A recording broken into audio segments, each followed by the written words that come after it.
Garden friends, welcome on back. This is the garden tour, entrance garden and rose cottage garden to die for, but it is after the first week of June, so the beginning of the second week of June.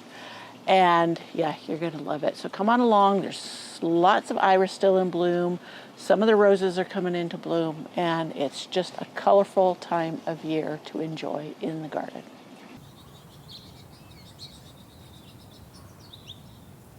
If you're new here, my name is Pam and I garden in the mountains of Northern California. My zone is an 8B, and yet I have a short growing season. So come on along and we're gonna tour the gardens now.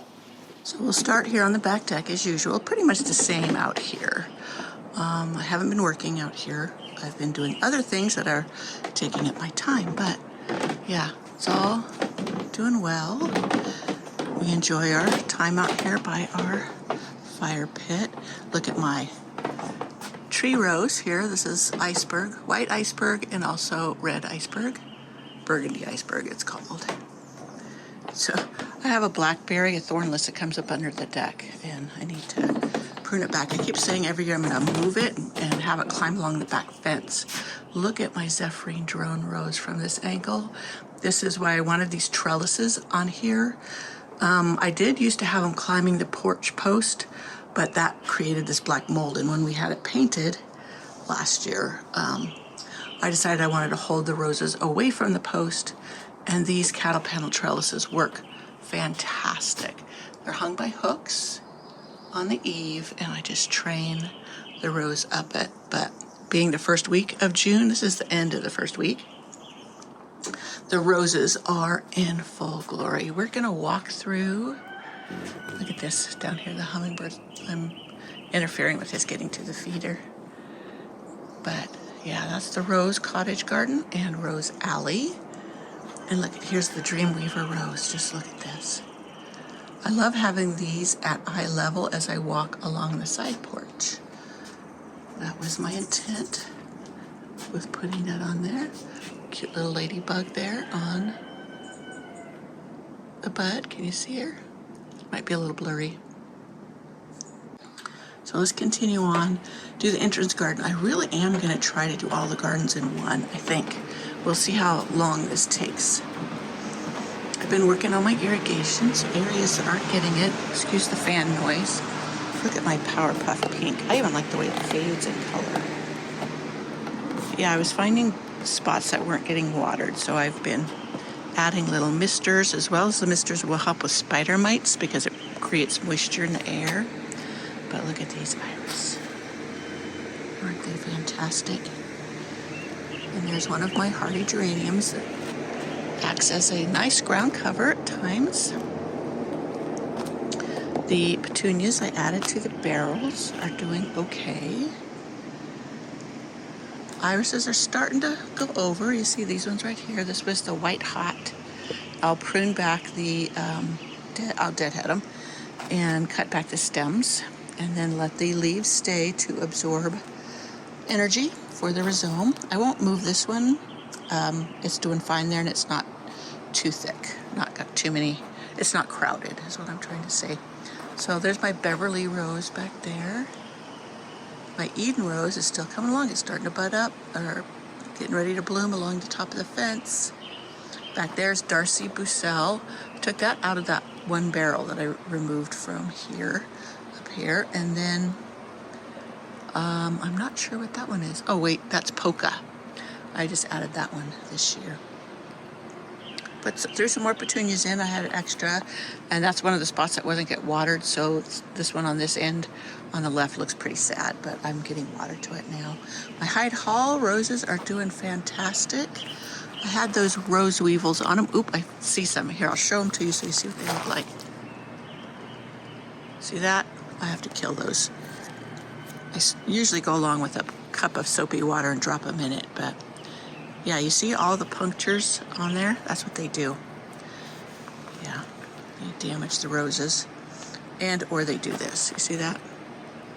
So I gotta come and cut those buds off and put them in soapy water, because that's where they lay their eggs, is in the bud. Look at my Jasmina. That is a Cortez Arbor Rose in the Arbor Rose collection. along with Kiss Me Kate. The other one's Honeymoon. And then I have, I want Florentina. That's the one I was telling you. These do really well in cold weather. You see how that foliage and everything on that one back there is just fine, whereas this suffered. I'm finding many of my David Austin roses don't hold up in our late freezes as well. They do recover, but they just don't hold up. So I'm leaning into more ones that are known to be cold hardy. So all this back here is a work in progress because I haven't made it there as far as weeding, etc. Oh, my Southern Charm for Bascom. It's doing beautiful back here. I had thought of moving it, but I don't know. It seems to like it there. So this is all starting to fill in. Look at the phlox. It's getting ready to bloom.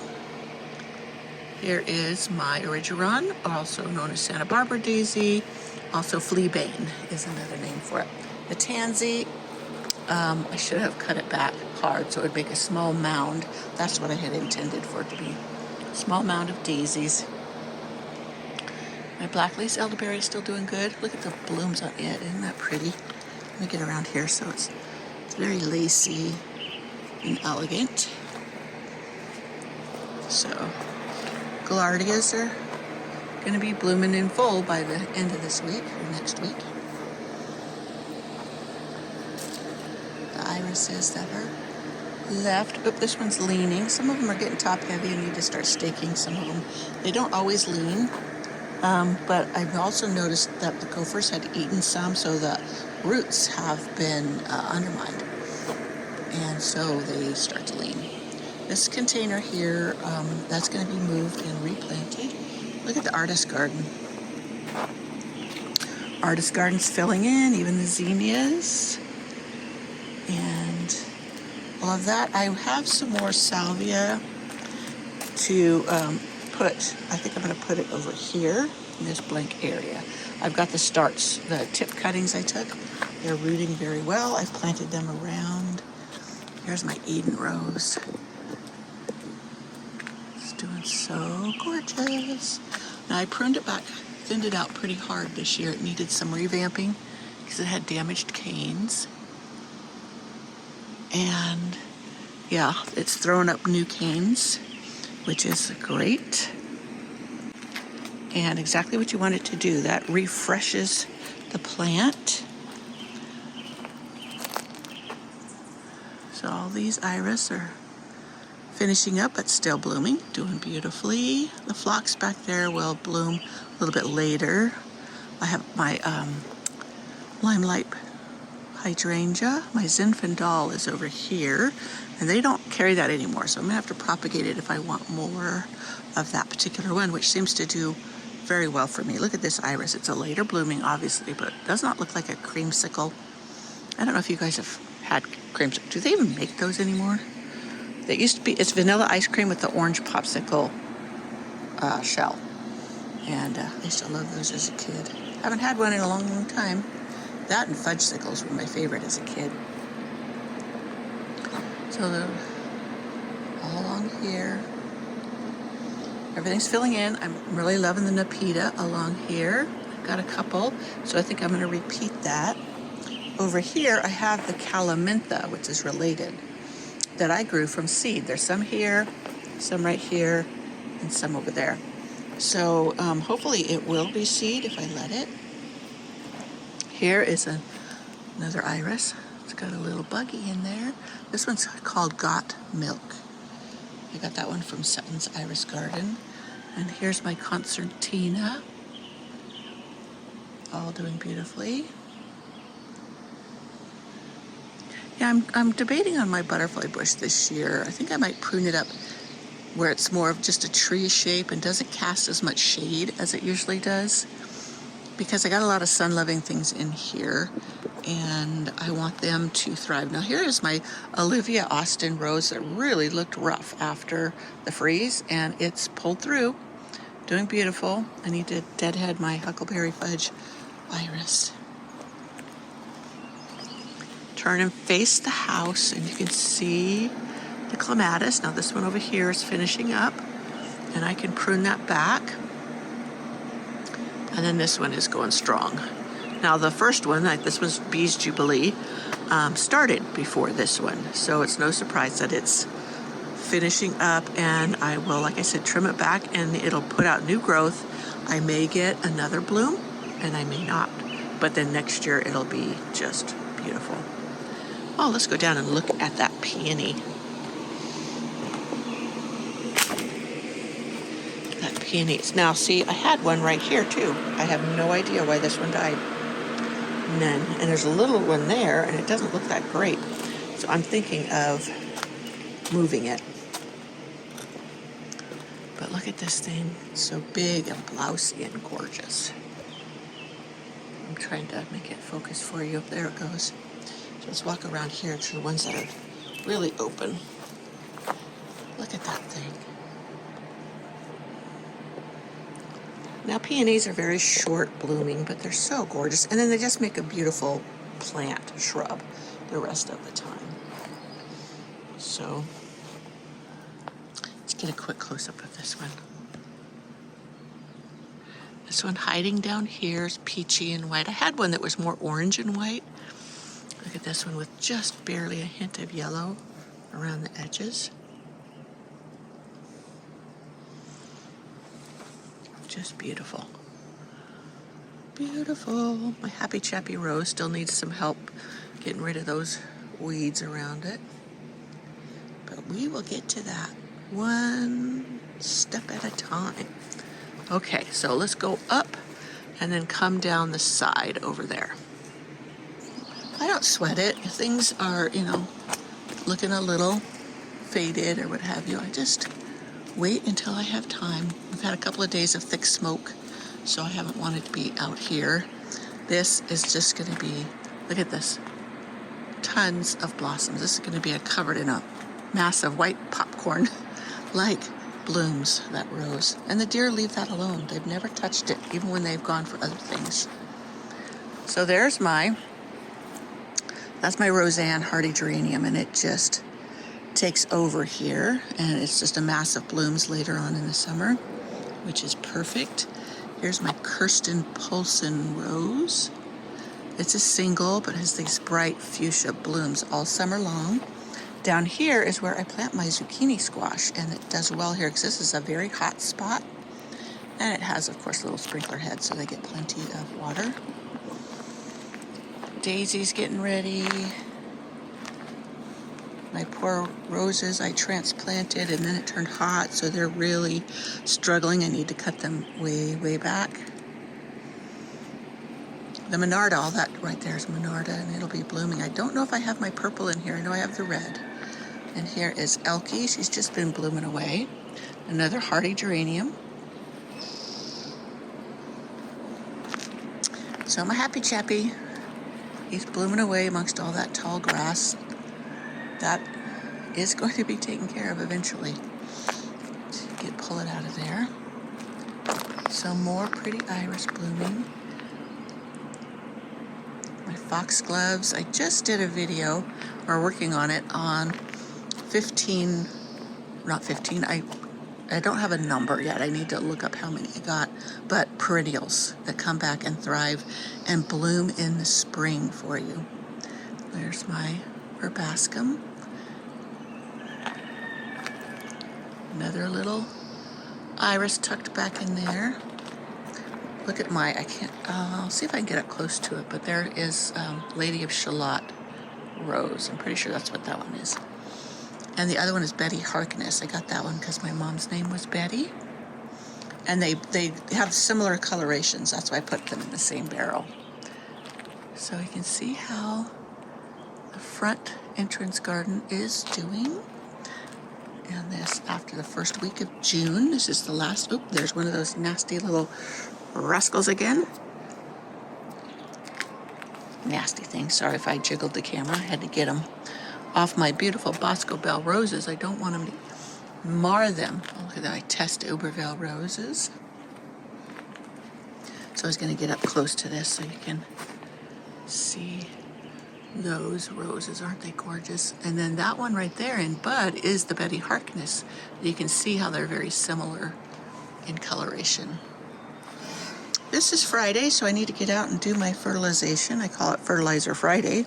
It reminds me to get out and do it. So look, here's the rose cottage garden. Sun's coming over the trees. Hopefully I'll get done with this. Let's go on the roadside, but continue along the roadside. So my Tess on this side is doing beautifully. Now this was a new one. This one's called Polite Applause. Look at the ruffling on that one. That is just gorgeous.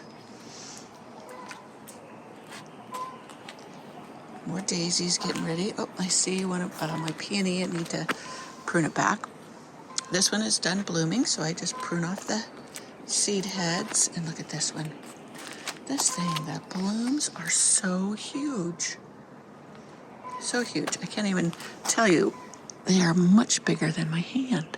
That doesn't even give you the perspective, but beautiful. And I need to make a better support for it. And look at the Jupiter's Beard is just stealing the show. And look, here is the rose that I started from cuttings from my sister-in-law's house, in front of her house. Isn't that gorgeous? So far, so good. And this one down here is the Bosco Bell. So they pair well. In there, oh, look, there's my little delphinium getting ready to bloom. And this one is growing taller. Why the other one didn't grow taller, don't know. But I will prune back. This is an aster, pink, real bright fuchsia aster. It'll bloom closer to September. So cutting it back won't do any harm. I won't lose anything. So I can enjoy my delphinium down there. So lots of, this is a phlox, I do believe, or that might be another aster. No, I think that's a phlox. I think a friend gave me that phlox. And here's another. Now, when I bought these peonies, I bought white, pink, and red. I have not seen a red one yet. So far, I've only had pink. So this one is my cousin gave me, and it's white and yellow, and it's a beautiful peony. And this is my bowl of beauty. Look at this. Isn't that gorgeous? And it's just filled with blooms. My tiny monster flopped. I was hoping it wouldn't do that, but got top heavy, and yeah, you just can't see the blooms as well when it flops over. I can stake it, or I can just mow it back and it will reflush and grow shorter because it'll be warmer. Now this is one of my new ones, and it's a pink too. No white ones. I got it in a package where there was 3 in it. And I did a video on when I planted them, so if you want to go back and see that, I'll link it. And then you can see how they look now after a few years. Oh, a couple of years anyways. I have to see what the date is on that video. But here, those foxgloves are doing gorgeous. They reseed. I just spread them around, reseed them. Yeah, I got a poppy coming up here. Got to prune up my pear tree. Nothing really going on down there. So go back up and we'll go around. We'll go around, go down the rose alley, which is coming into its own. It looks like these California poppies are getting done. And this clematis just keeps on going, and it's so gorgeous. Now my Tess rose, this is in the barrel, I let climb up here, and it's gonna bloom on here. I just let it do its thing. I have a pink rose over here, and New Dawn, so that will fill in too. And this is the other side of the barrel with the roses in it, and the Jupiter's Beard, and all the foxglove. Doing beautiful. I guess I'll go down one side instead of going back and forth. Go down one side. The lupin is doing fantastic, and there's a phlox at its base. It's about ready to start blooming, so as the lupin fades, the phlox will take over the show. This is a ground cover rose I got last year. I can't remember which one. I think it was the apple blossom, but I loved it. Loved it. And over here is, this is the other arbor rose I was trying to tell you about. This one is Quicksilver. You can see the puncture marks from the weevils. But that one is doing beautiful. Just got it last year. And it was a good size when I put it in. And here is Gertrude Jekyll. And it's just blooming away. What's pretty vibrant blooms, very heavily scented. There's my Quicksilver. You can see why it's called Quicksilver. The lavender. The iris is still gorgeous. So we're going on week 3 of irises. And they're just doing fantastic. Now that's why I get up some that are early blooming, mid blooming, and late blooming. And just enjoy them all. So I'm going to back up really quick in a minute. And look at these. This color one is, I know what the name is, but you'd have to look at the video where I put all the names up for you. Because I don't recall it offhand. Look at this gorgeous foxglove. That is one that just reseeded itself. They cross-pollinate, so like next year I might not get this color. I may get more of this, but look at the form on this one and the form on this one. Now I think it was the Excelsior that they stand up instead of drooping down more, the petals, the flowers. So I'm not sure. That one back there is Pam's Choice. You see how it has the purple throat? And that's Champagne Elegance, that iris there. So pretty with it. Okay, and my Albertine Rose is gonna bloom. Let me back up. Sounds like the garbage area. It's quite far away. You wouldn't be surprised at how noise carries when it's early morning. Here's my Biokovo hardy geranium. This is blooming so pretty. And back there is my Abraham Darby David Austin Rose. Here's the other side of my Dream Weaver that we walked past up on the porch. Foxglove. Another later blooming iris. It just started blooming. My Nepeta is still doing gorgeous. This is Cat's Pajamas. And this is a salvia. Isn't that the most beautiful thing? I want to take cuttings of this one and propagate it because it is just so gorgeous. And I have a phlox starting to bloom back there. I'm hoping it gets taller. It's going to be swamped by the black-eyed Susans that are coming up if it doesn't, but I think it will. I think it will. I forgot the name of this little rose. I do have a map of everything I planted, but it's coming along just fine. There's a little one here and a little one here. They're both vintage roses. Look at that iris, isn't it gorgeous? Now the columbine are all starting to go to seed. The last of the blooms and then go to seed. Here is a snapdragon. I did not know they got this tall. There is what the base of it, and over winter it looked really sad. I was going to yank it out and didn't get to it, and now look at it. Isn't that beautiful? In most areas, snapdragons are done, but that shows you how late of a start we get here in the mountains. Look at that beautiful white. That's another Pam's Choice foxglove. Love those. My Patricia hardy geranium. This one is supported so it's not flopping down. Can you see that? You can barely see the cage in there. That's why I love those rusted metal things that I make. And I have a video on how I make them. And there's my Zephyrin drone. Druin, I don't know how to pronounce it. But yeah, beautiful. There's the Japanese maple back there I killed. So I need to dig those pots out of there. And my Crown Princess Margareta, it always starts out this beautiful apricot, and then it kind of fades as the sun gets hotter on it. But this one is doing fantastic, growing up the back deck stairs, along with the Warsaw Nike Clematis. Yeah, that's going to be in full bloom soon. This is going to be a wall of purple. And there's my Grandpa Newt rose. And the clematis climbing there is pistachio. And here is my Queen of Sweden David Austin rose. I have it planted in the pot because the gophers kept wanting to eat this one. So it's liking it right there. And it's all protected. So over here, I probably will just weed eat this area because it's starting to look weedy. Either that or I can come through and just pull them up. We'll see how my time is spent, but we put this arbor bench over here and I'm rather liking it.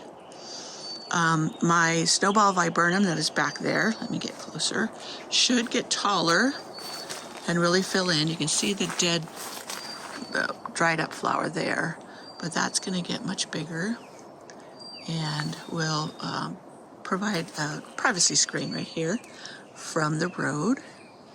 So I think I'm going to like this here. Look at this. Isn't that gorgeous with the sun shining through it? My dianthus, they come back every year. Another perennial for me. Blooms in the spring. This is the golden feverfew, and it stays all year long. My other feverfew dies back, comes back, but this stays. And this one I think is a seedling from that one over there, so I'm thrilled. Here my penstemon is starting to bloom. This is such a vibrant blue that I don't have any other plant that blooms that pretty, that color of blue. All right, so that, my friends, is the gardens after the first week of June. And I will see you next week for another garden tour, and you can compare and see the difference with your very own eyes. Well, I hope you enjoyed this video, this garden tour on this beginning of the second week of June. It is a glorious time in especially the Rose Alley and Rose Cottage garden. Well, all of them actually, they're all doing great. And I will see you in my next video, which should be tomorrow if I get this edited in time. And we're going to do beside the Primrose Cottage, and then we're also going to do the Secret Cottage garden. It's a little bit shorter, but I will have more to share next week of things I have gotten done. In fact, that's today why I don't have makeup on, and I just got out of the shower. My hair got dried because, yeah, I didn't want to put makeup on again at the end of the day for you. Sorry. So I will see you in my next video.